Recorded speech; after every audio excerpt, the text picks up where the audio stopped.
At exactly 10:50 a.m. on June 13, 2025, radar screens across Poland lit up like a Christmas tree. A Russian Il-20M spy plane had crossed the invisible line. Not just skimming the border, this one was inside Polish airspace, 2 full kilometers deep. Within seconds, the red alert hits the NATO Air Command. Scramble orders are issued. Engines roar to life. 2 British Typhoon fighter jets stationed under NATO's air policing mission are airborne within minutes. This isn't another patrol. This is a direct response. The Il-20 is flying low and slow over the Baltic Sea, pretending like nothing happened. No communication, no response to radio hails, just steady, silent flight. Let's be clear here. This was not a navigational error. The Il-20 doesn't get lost. It's packed with surveillance gear, radar, signal sniffers, and high-resolution cameras. Its job is to gather intelligence. And this time, it chose to dip straight into NATO territory. From Warsaw to Brussels, everyone's watching. Inside the RAF cockpits, adrenaline is running high. They're closing in fast. They know the rules. Intercept, identify, and escort, but don't provoke. Still, all it takes is one wrong move, and this routine mission becomes international headlines. 1 British pilot radios in. Visual on target, no response. Still inbound. Seconds later, the Il-20 makes a move, not the one they expected.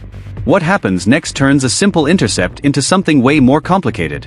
Just days before this incident on May 27th and again on June 5th, British Typhoons were scrambled for the exact same reason. Russian surveillance planes creeping too close to Polish skies. But this time it wasn't too close. It was inside. The aircraft involved. The Il-20M isn't your average Russian military plane. NATO calls it Coot-A. It's essentially a flying ear designed to listen, scan, and record everything from troop movements to radar frequencies. And it doesn't just loiter around for fun. It collects data. Valuable data. Where did it come from? Likely Kaliningrad, a small but heavily fortified chunk of Russian territory sandwiched between Poland and Lithuania. Kaliningrad is like Moscow's spy nest on the Baltic, crammed with missiles, radar outposts, and intelligence aircraft. For NATO, especially Poland, this is nothing new. But today's breach was deeper, bolder, and more dangerous. The skies over Eastern Europe have been anything but quiet since Russia's invasion of Ukraine in 2022. NATO boosted patrols, forward-deployed fighter jets, and hardened its radar coverage. This means that every time a Russian aircraft takes off from Kaliningrad, somebody's watching. And more often than not, somebody is chasing. The question isn't if these flights will happen again. It's when one of them won't back off. Because this time the Il-20 kept flying deeper and deeper, ignoring calls. The RAF had no idea if it was armed bait or a probe for something bigger. And yet the orders were clear. Identify, shadow, escort out. Simple in theory, but theory doesn't always survive contact with Russian airspace violations. At 10:57 a.m., 2 RAF Typhoons sliced through the Polish sky. They're flying out of Malbork Air Base, just minutes from the Baltic Sea, and even fewer from trouble. These jets aren't sightseeing. They're on QR, quick reaction alert. And right now, that reaction is locked onto a Russian spy plane. That's way too far from home. Built off the Il-18 airframe, it's modified for SIGINT and ELINT missions, signal and electronic intelligence. Its job is to eavesdrop on everything. Communications, radar signatures, air defense signals, you name it. It's not fast, but it's persistent. It can loiter for hours along borders sucking up data. Its usual tactic, fly just outside of NATO airspace and pretend it's minding its own business until it suddenly isn't. Now switch views. The Eurofighter Typhoon is the RAF's air superiority fighter. Fast, deadly, and designed for both speed and precision. Twin engines, top speed Mach 2, capable of climbing to 55,000 feet in minutes. But this mission isn't about showing off. It's about control. These Typhoons are equipped with pirate infrared search and track systems and the captor radar, allowing them to lock onto targets without even turning on their own radar if they choose. It's stealthy, smart, and fast. But here's the catch. They're not here to fire. Under NATO's air policing rules, engagement is the absolute last resort. So, the intercept works like this. Radar first picks up the intruder. Ground command issues a scramble order. Fighters take off and intercept visually. They confirm identity, monitor behavior, and escort if needed. It's a chess game at 20,000 feet. And every player knows their pieces. The Il-20 might look outdated, but it plays a dangerous game. Testing response times, probing radar strength, collecting NATO patterns. Think of it as Moscow's flying thermometer, taking NATO's temperature one mission at a time. What's the RAF's job here? Well, it's to keep calm, fly smart, and send a message. We see you. Don't push it. It's not glamorous. It's not Top Gun. It's real-world military pressure balancing on the edge of a no-fly incident. And it happens more often than most people realize. This time, the gear worked, the pilots performed, and the rules held firm. But what happens when that Il-20 doesn't turn around? When it's not an old surveillance plane, but something faster or armed? That's where this calm, cold chess match could become something else entirely. For nearly 10 minutes, the Il-20 held its course. Still no response. Still inside Polish airspace, soaking up everything it could. Radar signals, radar sweeps, even the flight patterns of the intercepting Typhoons. And then it turned. No warning, no contact, just a wide controlled bank northward, right back towards international airspace. It wasn't panic. It wasn't sloppy. It was timed. Exactly 2 kilometers in. Exactly when NATO's reaction was fully deployed. Almost like someone in Kaliningrad was watching the whole thing in real time, checking a box. Yes, NATO's response time is 6 minutes. But this twist doesn't end there. As the Il-20 exits Polish airspace, it doesn't head straight home. Instead, it begins a slow loop, just outside NATO territory, hovering near the edge. Legally, it's now in international airspace. Tactically, it's still in Poland's face. The RAF jets stay with it, though, now shadowing rather than intercepting. There's no radio chatter. There's no sudden moves. Just quiet pressure at high altitude.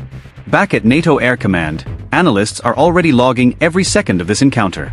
The Il-20's route, how long it stayed, how close it came to key radar station.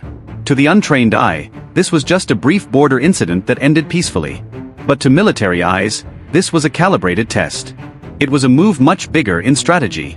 Because here's the thing, these Russian flybys don't happen alone. They're often paired with cyber probing, satellite adjustments, or naval activity. It's coordinated layered pressure. Today's twist wasn't just the incursion.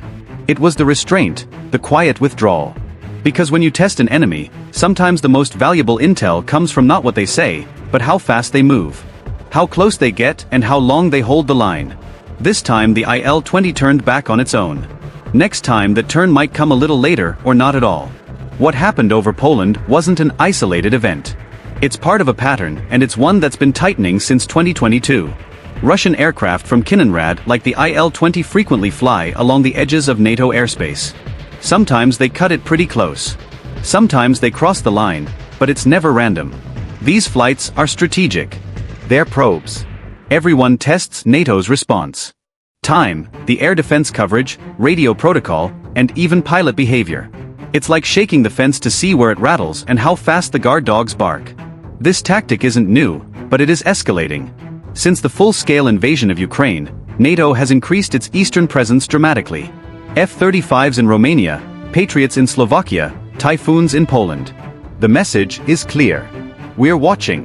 And Russia, well, they're watching back. Every time an Il-20 flies too close, it's building a library of NATO's playbook. Which radar comes online first? How fast do the fighters scramble? Do they engage?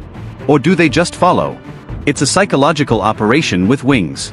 And the risk, miscalculation. All it takes is one pilot misreading a maneuver, an overzealous radar operator, one misinterpreted turn. That's when what starts as a routine intercept becomes an international emergency. Even Poland's military said it plainly. This was a provocative action designed to test NATO's readiness. And they're right. This wasn't an accident. It was a signal. But NATO doesn't just sit back. These intercepts send messages in return. We're ready. We'll meet you at the line. And we won't blink first. Behind the scenes, these missions feed directly into NATO's defense planning.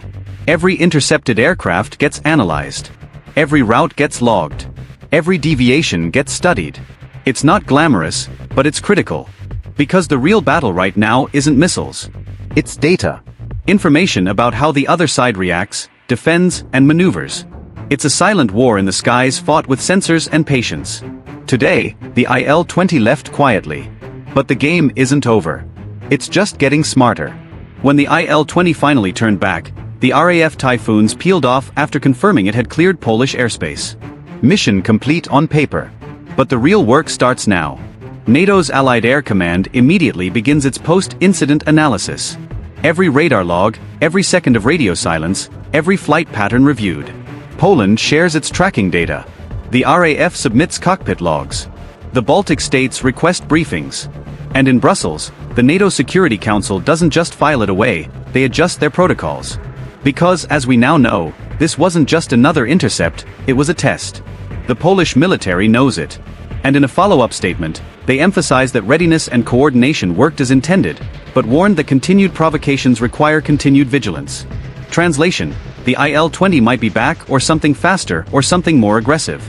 As for the RAF pilots, while they're grounded and debriefed, standard protocol after any intercept, then it's back to standby. Another scramble could come tomorrow or tonight. And the bigger picture here, well, it's NATO reinforcing its eastern flank yet again. More drones, more radar coverage, and more joint training missions, especially with Poland and the Baltic states.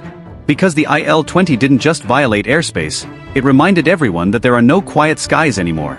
Not over Poland, not over the Baltics, and not with Kaliningrad sitting next door like a loaded gun. This time, no shots were fired, but that's not guaranteed next time. And in a world full of armed aircraft and silent radios, next time is the scariest phrase of all. So, what do we take from all of this? A slow-moving Russian spy plane slipped 2 kilometers into NATO airspace and left without a fight. But it left with something even more valuable. A glimpse at how NATO responds. It wasn't an accident.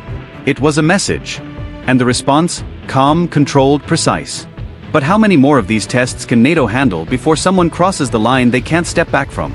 Do you think these Russian flights are just intelligence gathering, or are they pushing for something more dangerous? If you want to go a step further and support this channel directly, join the fleet.